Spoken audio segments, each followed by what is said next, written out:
Hey, John here. Let's talk about synchronous and asynchronous counters.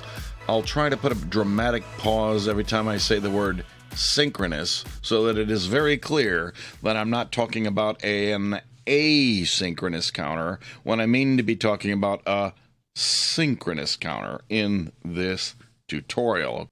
So here's a schematic of a 3-bit asynchronous counter, also known as a ripple counter. It's a ripple counter because, as we'll see, the clock signal ripples through these gates. And as we add more and more and more, the time it takes to go through all this increases. As we'll see, we look at a timing diagram. So let's start with this thing over here. What is it? It counts. Every time there's a falling edge on the clock signal over here, this D0, D1, D2, this is the least significant bit over here. It's natural for an asynchronous counter like this, a ripple counter, to have the clock ticking the least significant bit. What happens is the least significant bit goes up and down effectively at half the rate that the clock does.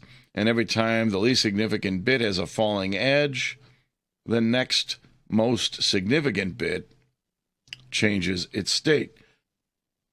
Now, that aspect of this counter is more obvious, I would argue, in the schematic drawing sense here, because you can clearly see that this output Q comes over and becomes the clock for this stage here, and this output Q comes over and becomes the clock for the stage over here, as would it continue. You can also see that Q bar becomes D over here. Earlier on, I said that it's important that the speed of light play a role in some aspects of these circuits. Well, here it does. If this was a level-sensitive latch, what happened is Q bar would come back around and flow through here, right? And it would flip over Q, which would cause Q bar to invert, and then it would come around again, and this thing would basically oscillate 10, 10, 10, around and around and around like that. But because it's an edge-sensitive latch, this can only go around when there's a falling edge on clock. And I added the bubble over here. I said sometimes you see a bubble on falling edge flip-flops. You'd never see a bubble on a rising edge flip-flop, but sometimes people leave them off on falling edge ones, and you have to then go look it up. I'll try to make sure I keep the bubbles on them. I didn't before. I will be more strict with my handouts at this point moving forward, okay? So the point is, every time there's a falling edge on clock, Q will become the opposite of it was before, okay? And then that just ripples through here. Let's look at the timing diagram up here. Clock falls. As a result, the Q, which becomes D0, changes, all right? Clock falls again, D0 changes again. And because D0 is wired over to the next stage in our counter, the next bit, which represents D1, it will react as a result of the falling edge on D0.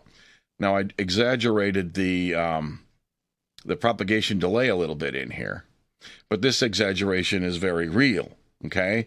As this clock frequency increases, the time of its period here will become shorter and shorter and shorter. As this time approaches the propagation delay here, it would act a lot like I've drawn it in here, and it does. This is very annoying when you build an actual circuit and your clock is going so fast that you have these issues. And notice this red bar here. Because they're daisy chained together, this propagation delay becomes cumulative. Look what's going on. So over here, all three of these are low. Okay, you could say the count value is 0. The clock ticks. We got a 0, 0, 1. All right, it counted. That's what a counter does. Clock ticks again. The falling edge causes D0 to change, and its falling edge causes D1 to change. If you wait a little while, you can see 0, 1, 0. Well, that's a 2. Clock ticks again. You wait a little while, and you got 0, 1, 1. Well, that's 3. Clock ticks again.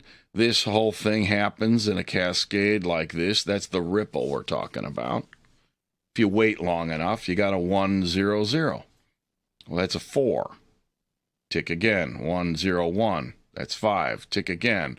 1, 1, 0 is a 6. Tick again. 1, 1, 1 is 7. So this thing just ticked through 8 cycles, right? Now let's look very closely where this red bar is. if an onlooker decided, I want to know what the current count value is, and this onlooker took a look at what was going on right at this point in time, what would they see? They'd see the value 0. Well, that's unfortunate because they should, arguably, at this point, it probably should represent 4. Arguably, it might represent 3. If they move this ever so slightly back and forth, they'd see a different value, right? Here they would see a 0. If it moved over here, it would look like a 4. If they moved it right in here, it would look like a 2. If they moved it over here, it would look like a 3, right? So it's very important when dealing with circuits, even when they don't have a ripple like this, it's very important that you know when you're supposed to look at it. All right? That's why these edge-sensitive clocks are super critical.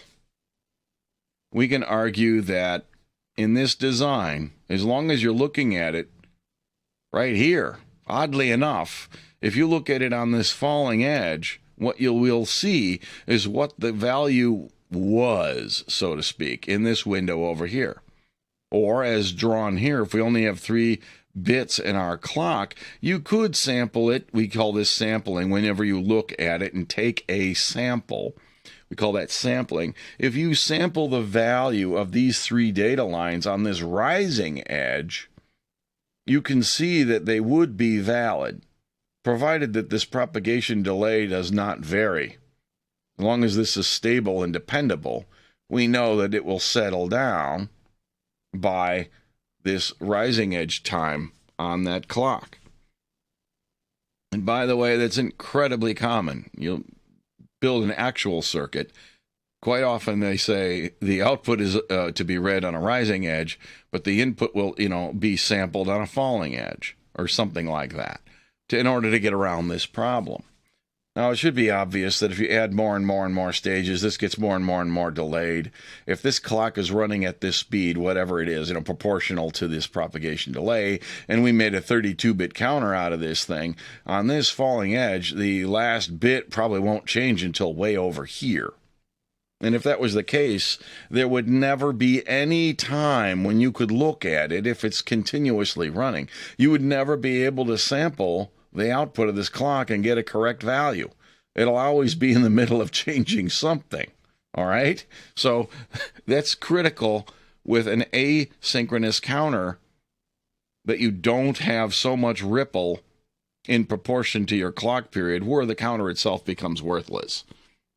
It might be that you could allow such a case to happen as long as the counting stopped for a while and let everything settle down before you sample it, okay? And again, there are circuits that would tolerate such a thing. But as a general rule, we try to avoid this situation, okay? Now, let's go over to synchronous counters. All right, let's first look at this waveform really close, make sure that we can see the difference here. Asynchronous. Falling edge begot the edges on D0 here. But this edge down here on D1 changes as a result of this edge on D0. You can see these cause-effect lines connecting together like this. There's your ripple. Clock changes D0. D0 changes D1. D1 changes D2. That's why this all adds up, okay? So in the synchronous counter over here, you can see all activity regarding the outputs of this synchronous counter happens in response to only the falling edge of this clock signal right here. Let's look closely right here. This falling edge has a cause-effect arrow that points down here at D0. And this same edge has a cause-effect line coming down here to D1. D1 does not change as a result of D0 changing when we're dealing with synchronous counters. Okay? That's only when we're dealing with asynchronous counters. Now we can build these. It takes more gates, but we can now scale this. Even if there is a propagation delay here, which I did not exaggerate in this drawing, all of the outputs would have the same propagation delay, then that would not accumulate on that angle like it does up here, okay? I didn't bother to show it because no matter what it is, all of the outputs will be within that same delay. This would fall ever so slightly later, and this one would as well. You could make a 100-bit counter, and all of the outputs would change at roughly the same time, okay? Not accumulated, okay? I can't stress that enough. Now, how do you make a counter that is synchronous? The asynchronous counter is real easy. You just daisy chain them together like this. That's why they're made when that error, that cumulative error, can be tolerated. To build a synchronous counter, what we need to do is build a circuit that decides what the next state will be based on the current state. Where the current state is the current values that are in D0 and D1. All right? So when D0 and D1 are both 0, you can think of that as, this is a counter, so that's the binary value 0, right? We need to build a circuit that will dictate that the next state will be a 0, 1, which in binary is a 1. That makes sense. If the current state is 0, get ready so that the next clock edge that falls, we're over here. This is D0, 0, and D1 is 0 right here, right? So we need a circuit that will say when this happens, when the clock falls, make sure that D0 is loaded with a 1 next time, and D1 is loaded with a 0, or not changed, okay? So this is a truth table for that. And this one's pretty easy to write for a counter, because if it's 0, the next one is a 1. If the current state is a 1, the next state must be a 2. If the current state is a 2, the next state's a 3, and the current state is a 3. We're done, and we start over again. We go back to 0, all right? Now, we can build ourselves a circuit using sum of products. That's pretty easy. Let's look at N1, the case of N1, right? Now, you can see this in your right on the screen here. That's an XOR, right? 0110. But let's start at the beginning. Here's the sum of products. N1 is true if D1 is low and D0 is high. D1 is low and D0 is high. All right, that's good. That takes care of this case right here. But it's also true if D1 is high and D0 is low. Well, that's this case down here. Now you can work out all the math and do the reduction and simplification, and you will arrive at the XOR function, okay? What about N0? Well, N0 is high when D1 and D0 are 0, and N0 is high when D1 is 1 and D0 is 0. All right, so you can work that out, do the simplification, and you find out that, oh, I get it. N0 is just simply supposed to be the opposite of D0 at any time. And that actually makes sense because of the nature of the least significant bit that goes 01, 01, 01 over the course of time. Whenever it's 0, the next state shall be 1. Whenever it's 1, the next state shall be 0. Okay? You can only get away with that in the least significant bit. All the rest have more complicated functions, especially if you go to 3 bits, 4 bits, 5 bits. We only have to talk about 2 to drive home this point. I didn't want to have 9 pages of Boolean algebra in here. But this is basically the form of how you do this. Here's my current state as defined by all the values that are stored in the registers that represent the schematic. Where's my schematic? I thought it was up there. Here we go. This is the schematic for a synchronous counter, okay? What's going on in here? Well, here's my D0, here's my D1. Now, I put an inverter in here to really stick it in your face that D here is connected back around to D0 through this NOT gate, all right? In reality, if you built this, you wouldn't put a NOT gate in there. You'd save the money and connect it back over here to Q bar. This least significant bit would work just like it does for the asynchronous counter, okay? However, all the other bits, D1 here, I can't clock this from this earlier stage. Look and see what's going on here. The number one telltale sign of a counter that is synchronous is that all the clocks are connected together. There's only one clock. All clocks originate from the exact same place. Okay? Therefore, even if there's a propagation delay, and there always is something, all of these flip-flops will change at the same time. Okay? That's why it's synchronous. They all go at once. They don't ripple. Okay? This is the huge takeaway here. You ever see this on a quiz? You see they're all connected together. Regardless of what the circuit might do, it is synchronous.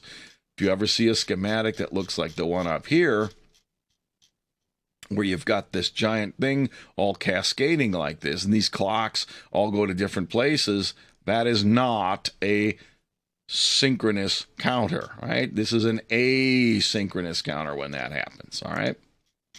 Okay, let's get back down here to look at this guy. So what's going on? You see this XOR gate over here. I marked this N0 and N1. And here's your D0 and your D1. Well, like I said, D0 is the opposite of what I want the next D0 to be. This is what makes it go 01, 01, 01, 01, 01 every time that clock ticks. It just says go become the opposite. This guy over here, more complicated. He depends on both D0 and he depends on his own state over here.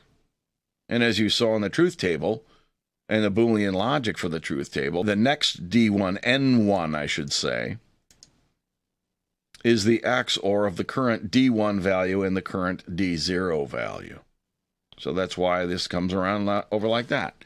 Now, if we add more gates, there's just more Boolean logic. There's just more gates in here for more bits of your counter, all right? And this just gets more complicated, but it's just more of the same. You can easily just write a wider and wider truth table to show more and more bits and their dependency. This gets more terms in it, but doesn't matter. It's just more of the same. And we already know all about how that works, so you should be able to extend this as needed. So I also include in this handout a chart showing what the N0 and N1 values are given the schematic, okay? Let's take a quick look at this thing. I don't show cause effect arrows in this scenario here. Might not be a bad idea to add that, but I think that would only clutter up the meaning of this particular waveform, which is to show the combinational relationship between the next state and the current state. So the current state is given by D0 and D1. That's the current count value. And the current count value is 0 and a 0 here, because they're both low, right? Well, the next state needs to be 0, 1. And this is why the synchronous counter works as well as it does for us. Because this next state can be calculated. We can take up this entire time period to decide what we want everything to become when this next clock tick edge arrives and says advance to the next state. We have this whole time. Even if it takes forever to calculate this, well, as long as it's not literally forever, as long as we get done before this time index number 2, you can see these little numbers down here. As long as these are stable, we say, and valid before this clock falls, this current thingy here, these 2 bits will be loaded, or we say clocked into the latches and become the next state. Once this becomes the current state, the combinational circuitry and in that feedback loop, the NOT gate that's connected up to D0 and feeds around to N0, reacts to the new value and becomes low, and the XOR gate sees that this is high and that's low, and it becomes a 1 down here. So these 2 values, as long as they can calculate their results before the falling edge, we can speed this clock up as much as we want. And as you can see, because the only thing that happens when the clock ticks now is we have to wait long enough for one propagation delay. No matter how many things change, no matter how many data bits there are, they will all be ready to go within 1 delay time. This can run much faster than an asynchronous counter, All right. And again, you can see when the count is an 01, which is 1, the next state is calculating 2, which is 1, 0. And that becomes the next state right here. And the clock ticks and the current state becomes 2 up here. The next state starts to be calculated, which is a 3, which you can clearly see down here. Clock ticks, that 3 becomes the new current state. And the next state gets calculated as 0, as shown here. And this just continues on. So this thing looks like it cycles through counting twice. 0, 1, 2, 3, 0, 1, 2, 3, and so on. All right, so what are the takeaways here? What are the observations that we can make about these synchronous and asynchronous counters? 1, synchronous sequential circuits of the clock inputs that are all the latches that are involved, they're all going to the same source signal, all right? That's saying, where's my schematic? That's pointing out this phenomenon here. All the clocks have to be hooked together like this in order to make a synchronous circuit.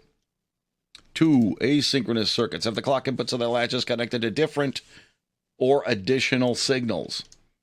Okay, notice I'm talking about asynchronous sequential circuits here and synchronous sequential circuits. I'm not calling these counters in this context.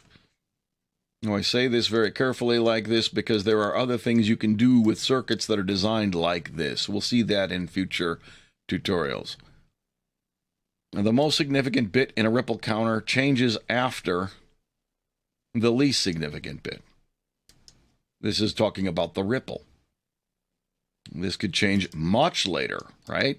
The clock changes the least significant bit. The least significant bit changes the next least one, and so on and so on and so on, until ultimately the most significant bit would change last in response to the ripple, okay? Therefore, if you have a wide enough counter, right, at many bits, we talk about the width of a register or the width of a counter. What we're talking about there is how many bits of output it has. Now, if I have a 32-bit register, the 32 is the width of the register. If I only have 8 bits in there, the width is then 8 bits, okay? Another new term use, I think, here in this series. Okay, so if you have a wide enough ripple counter, the MSB can be delayed so long that it's never or not always obvious which clock cycle caused it to change. All right, that's the scenario. If I had a 128-bit counter, right, if I go back up to the top here, if I had 128 D outs, again, the most significant bit would change so much later than when the clock ticks. Many clocks will have gone by before that most significant bit would even reflect the time over here at time stamp at time index number 8 right here, okay? And that can be quite problematic in certain situations. Now, again, the way out of this problem is to either not use an asynchronous counter or slow the clock down to the point where the delay is not such a problem. So there's a summary of what synchronous and asynchronous counters look like and a little discussion of what the pros and cons of each kind are. Thanks for watching. See you next time.